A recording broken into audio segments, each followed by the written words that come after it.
Greetings and welcome to post-season Pod Blasts from Shop Talk, the Barbershop podcast. Greetings. I'm Norma Jo Thomas, and I am here with my favorite barber, Jamel Thomas, and we are at the historic Joe's Barbershop, right here in the historic African-American community of Acres Homes. Joe's Barbershop is the home of Shop Talk. The Shop Talk podcast celebrates the old school black barbershop, where there were conversations about just about everything relevant to the black community. Tune in to post-season Pod Blasts. As you know, season 1 wrapped on May 12th, and we are back with Pod Blasts. Now, I was on my way over to my favorite space to chat, and you know what that is, Joe's Barbershop. But this Houston weather turned me right around. So here I am, and it's just me and the cell phone. There's no cameras, there's no microphone, there's no sound, there's no crew. It's just me and the cell phone. But actually, that's the way it's supposed to be for a little while anyway. As I come throughout the summer months, just to drop a couple of times a week, what I'm going to call Pod Blasts. Just a couple of minutes about things that are relevant to the African-American community. Like today, Juneteenth. Happy Emancipation Day. So, in case you didn't know, little over 150 years ago, we here in Texas began celebrating June 19th, because that was the day that Texas slaves were declared free. Now, you notice I said slaves in Texas, because Juneteenth, 1865, did not emancipate all slaves. As a matter of fact, right over in Kentucky, about 250,000 slaves, if not more, were still in captivity until December of 1865. And as years passed, as the celebration in Texas grew, others around the country, black people around the country, needed an acknowledgement. They needed something that said this was the end of chattel slavery. And so the Juneteenth celebration was adopted and it spread across the country. So the efforts of Miss Opal Lee to make Juneteenth a national holiday should be celebrated.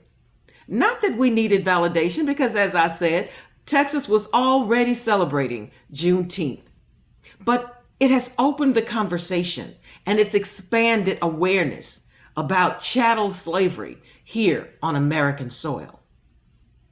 It also says that this chapter of American history can no longer be denied by anybody who chooses to do so. America was built on the backs of slaves. However, we ended up on the plantation. Whoever bought us first or sold us first, there would be no United States of America without the exploitation of free labor. As descendants of slaves, it is not our desire nor our intent to dishonor or disrespect those slaves who were still held in captivity after June 19th.